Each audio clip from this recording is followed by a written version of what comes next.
arsa paring sifat kandel awujud dhuwur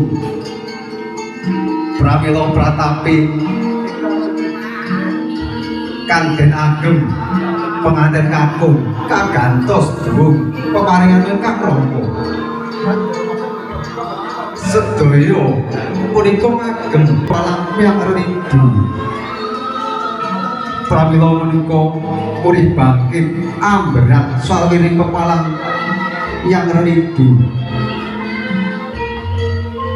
kedah gegonelan kusuma aji uninggih kapitayan ginewaraken curiga kanthi tetandesan iman Islam lan ihsan pinangka waranganipun purna wisuda tali dharma pramita bilih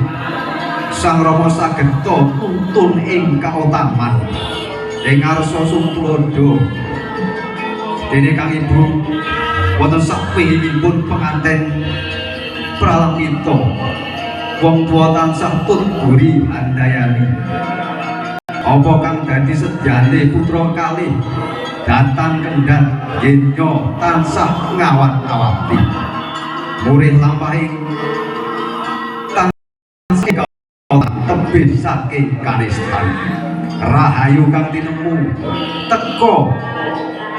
kang jinaka satemasaken ambabar keluarga ingkang bagya mulya salami-lamiya sagung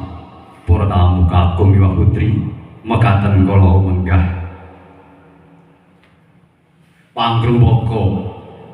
risang penganten saribit lenggah wonten ing sasana